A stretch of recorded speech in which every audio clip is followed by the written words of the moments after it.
Olá pessoal, aqui quem fala é o professor Maurício. Nesta aula, estaremos iniciando o tema de cinemática vetorial. E neste tema, ele engloba alguns assuntos como vetores, grandeza vetorial, movimento circular e lançamento oblíquo e horizontal. Esses temas estaremos estudando mais na frente. A aula de hoje será focada no tema de vetores. Esse assunto corresponde ao capítulo 5, está localizado aí no livro na página 80. E para começar esse assunto de vetores, precisamos compreender basicamente o que é um vetor, como é que ele funciona. Então, eu vou começar aqui com um exemplo. Vamos considerar o mapa do Brasil. Supondo que uma pessoa encontra-se na capital do Tocantins, em Palmas, e essa pessoa deseja viajar até a capital do Maranhão, que é São Luís. A distância em linha reta entre Palmas e São Luís corresponde a 960 quilômetros. Pessoal, atenção! Essa distância entre Palmas e São Luís é uma distância em linha reta, tá bom? Não é considerando as estradas que tem que ser percorridas até chegar no ponto de destino. Então, essa viagem só é possível se for feita através de aviões. Imaginamos aqui que um avião parta de Palmas e siga até São Luís. Então, nessa situação, temos aqui o nosso ponto de partida e nosso ponto de chegada. Caso a viagem seja feita para Cuiabá, que é a capital de Mato Grosso, em linha reta, a distância entre Palmas e Cuiabá corresponde aí a 1.036 quilômetros. Essa viagem só é possível caso seja feita também de avião. Agora, se for para sair da capital do Tocantins até a capital do Espírito Santo, que é Vitória, em linha reta, essa distância corresponde a 1.419 quilômetros aproximadamente. Então, temos aí o deslocamento. Agora vamos considerar todas as capitais presentes nos estados. E vou colocar aqui do lado a Rosa dos Ventos. Nós temos aqui que, para quem não lembra, Rosa dos Ventos é uma bússola em que ela me dá o norte, o sul, o leste e o oeste. Nesse caso aqui, essa bússola, ela tem dados a mais. Ela tem aqueles pontos que nós chamamos de pontos colaterais. No caso aqui, esse primeiro é o nordeste, esse é o sudeste, esse aqui é o sudoeste e esse aqui é o noroeste. Se eu disser o seguinte, que um avião irá partir de Palmas com direção noroeste, a pergunta é: para qual cidade esse avião está se deslocando? Se você disse que corresponde a Manaus, você acertou. Partindo de Palmas, seguindo o sentido noroeste, o sentido basicamente é para a cidade de Manaus. Um outro exemplo que eu posso citar aqui para vocês é o seguinte. Vamos considerar aqui uma estrada, e nessa estrada temos aqui um veículo, chamaremos ele de veículo A. E logo atrás dele temos um veículo chamado de veículo B. Ambos os veículos, eles estão trafegando na mesma direção. Eles estão trafegando na direção horizontal. E o sentido deles é da esquerda para a direita. O veículo A, ele possui uma velocidade chamada de VA. E o veículo B possui uma velocidade chamada de velocidade B. A pergunta é: o veículo B conseguirá alcançar o veículo A, considerando aqui suas velocidades como sendo diferentes? Se você disse que o veículo B alcança o veículo A, parabéns, você acertou. Pois, se você observar, essa seta correspondente à velocidade de B ela é um pouco maior do que a seta da velocidade de A. Isso implica que a velocidade do veículo B é maior do que a velocidade de A. A mesma coisa pode acontecer em situação contrária. Se a velocidade do veículo A for maior do que a do B, a seta que indica a velocidade de A, ela é maior do que a seta que indica a velocidade de B. Mas o que é vetor mesmo? Vamos entender o que é esse vetor. Como vimos nos exemplos anteriores, havia a presença de uma seta que indicava para onde o objeto ia, ou então indicava a intensidade da velocidade, a intensidade do movimento daquele objeto. Então, aquela seta, ela representa o vetor. E esse vetor é acompanhado de algumas características, como a direção. Mas o que é direção? Direção é quando a gente se refere a algo que está na posição horizontal, vertical, ou então direção norte, sul, oeste, leste. Isso é direção. Lembrando, para quem já esqueceu aí, que a posição aqui horizontal é dessa forma e a vertical é quando ele está em pé. O vetor também possui sentido. E sentido basicamente é para cima, para baixo, para a direita, para a esquerda, para frente, para trás. Isso aí é o sentido. E, por fim, um vetor também possui um módulo. Mas o que é um módulo? Módulo é um valor algébrico do comprimento do vetor. Nesse exemplo em questão aqui, temos que os veículos possuem velocidades diferentes, como a gente pode induzir, por causa do tamanho dos vetores.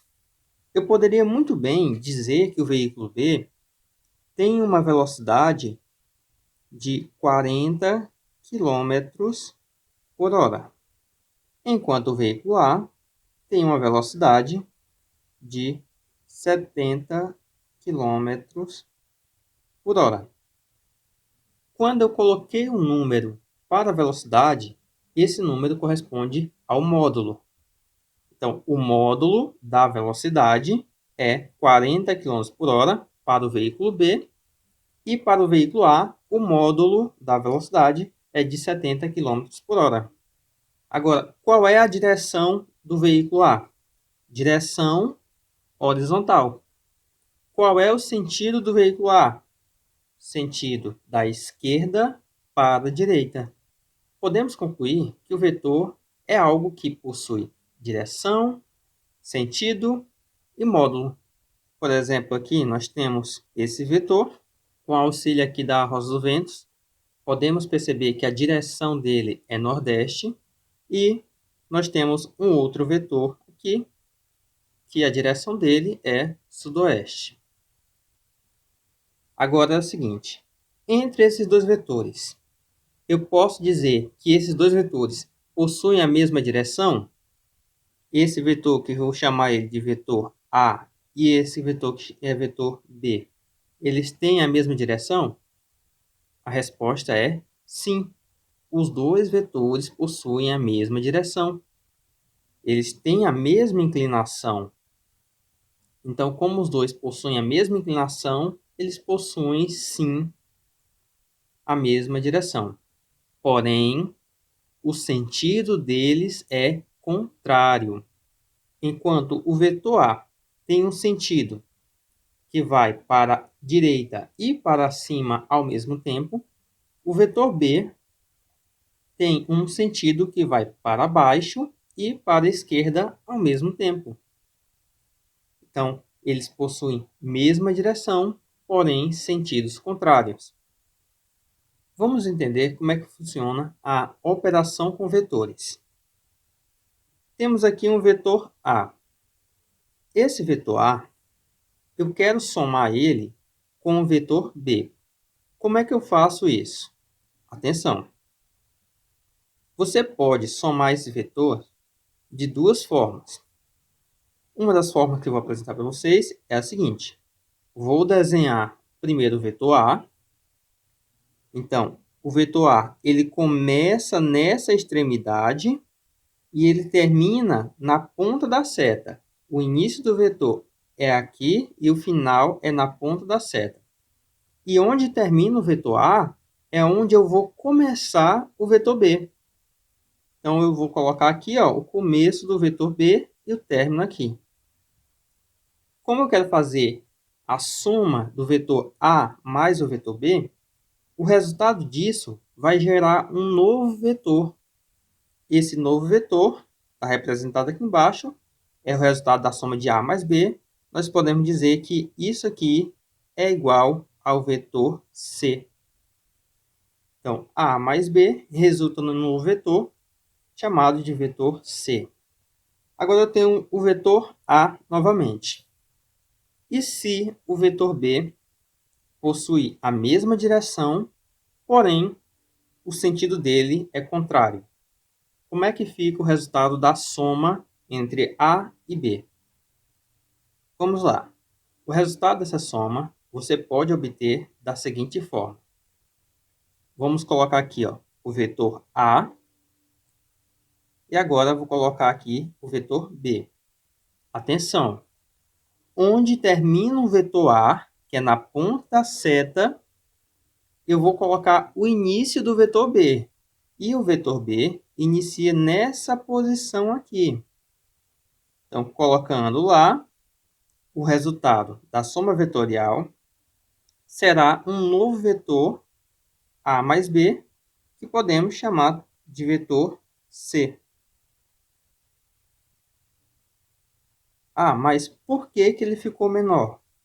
Porque você observa, enquanto o vetor A tinha sentido para a direita, o vetor B apresenta sentido para a esquerda. Ambos têm a mesma direção, porém em sentidos contrários. Tecnicamente, um será positivo e o outro será negativo, por causa do seu sentido. Assim, essa soma vetorial, ao realizar uma soma algébrica, ele ficaria mais ou menos assim.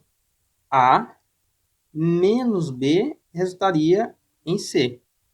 Isso aqui, pessoal, é uma soma algébrica. Para ser uma soma vetorial, é necessário que ele tenha esse tracinho em cima da letra. Toda vez que você vê uma letra com um tracinho em cima, esse tracinho está indicando que essa letrinha ela corresponde a uma grandeza vetorial. Está indicando que isso aí é um vetor. Então, muita atenção. Se tiver esse tracinho, essa barrinha em cima da letra, isso corresponde a um vetor. E a soma é completamente diferente da soma que nós conhecemos aí, da soma algébrica. Tudo bem? Não vamos confundir soma vetorial com soma algébrica. Uma outra situação aqui. Temos o vetor A, e agora eu vou colocar, ligando com o vetor A, um vetor B. Eu quero saber qual é o resultado da soma A mais B.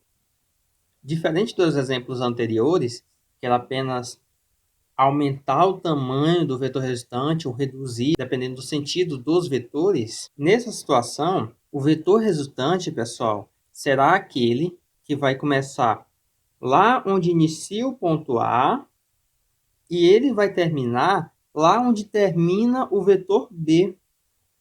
Então, esse vetor resultante, ele vai do início do A até o final do vetor B. E esse aqui é o resultado da soma. Podemos também dizer que isso aqui corresponde a um novo vetor, a um vetor C. E se os dois vetores A e B tiverem a mesma origem, como nessa situação aqui. Então, para você poder realizar essa soma, você pode estar aplicando a regra do paralelogramo.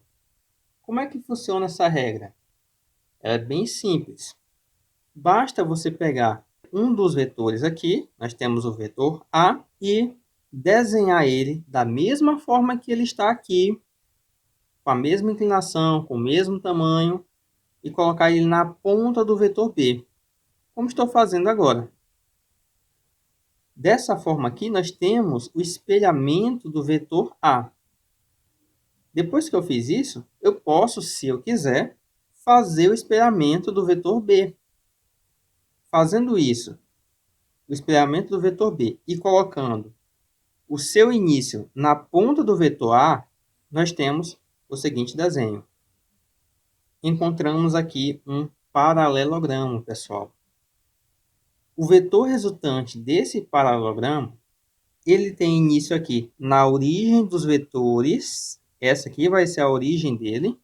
E o final dele vai ser aqui, ó, no final das projeções. Observe que a projeção do A está apontando para cá e a projeção do B também está apontando para cá. Significa que o vetor resultante vai terminar exatamente neste ponto. E nós temos aí o vetor resultante gerado por A mais B. Agora, fisicamente, como é que isso ocorre? Supondo aqui que eu tenho um rapaz que está empurrando aí a sua geladeira. Ele está querendo empurrar essa geladeira exatamente para esta posição final aqui que a seta do vetor A está indicando. E desta maneira ele o faz. Ele empurra a geladeira até este ponto. A partir desse ponto, ele quer empurrar a geladeira para um outro ponto mais distante ainda, representado por esse vetor B.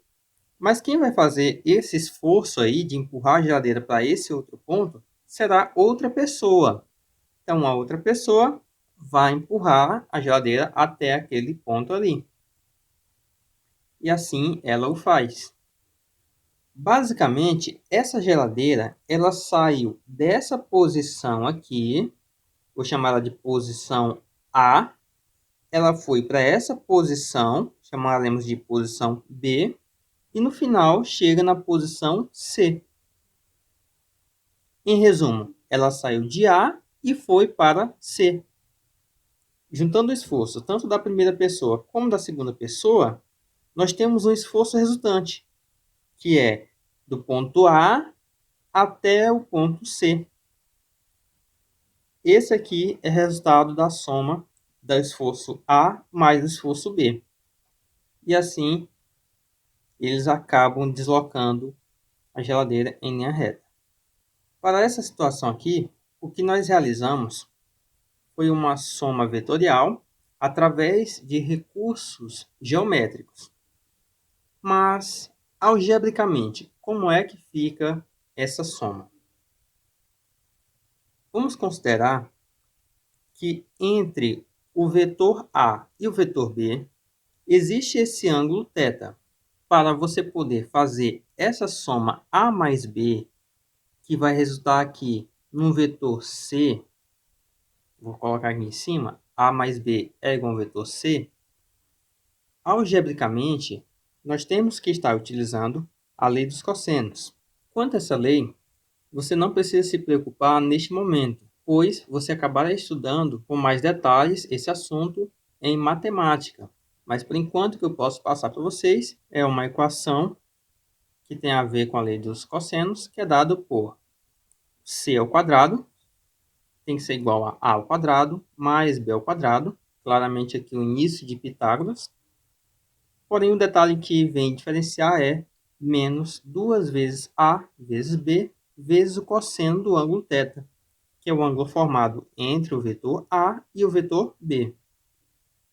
Uma outra situação que pode ocorrer é a seguinte: e se as duas pessoas estiverem empurrando a mesma geladeira ao mesmo tempo desde o início do processo?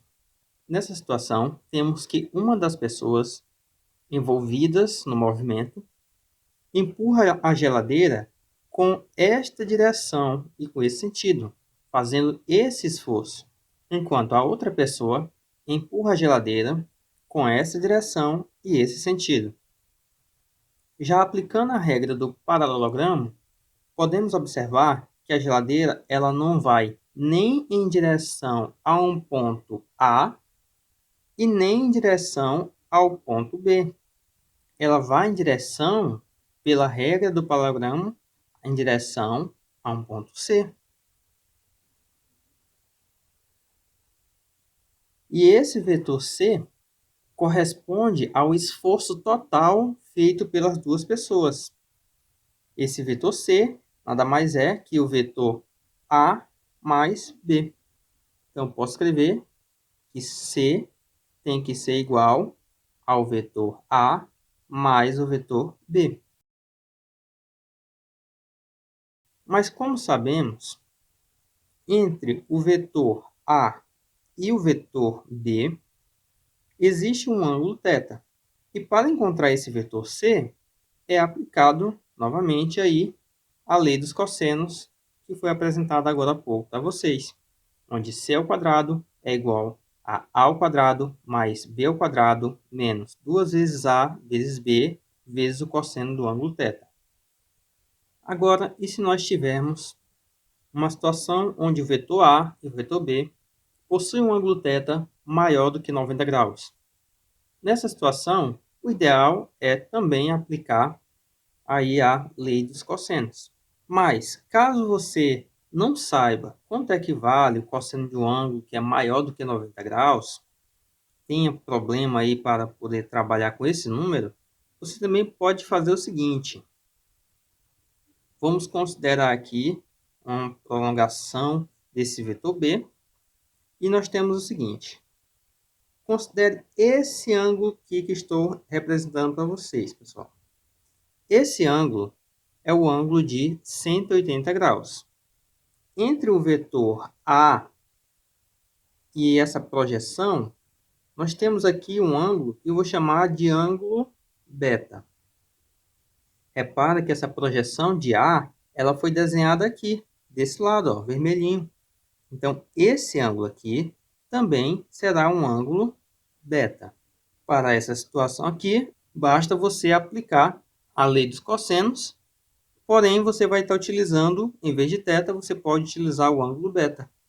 Então, esse vetor C ele pode ser encontrado como sendo C ao quadrado igual a A ao quadrado mais B ao quadrado menos 2 vezes A vezes B vezes o cosseno do ângulo beta.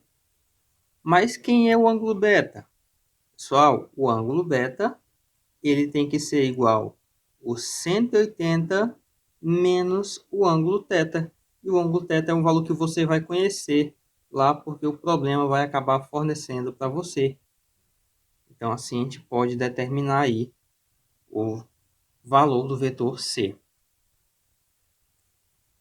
Então, pessoal, é isso que eu tinha para apresentar para vocês.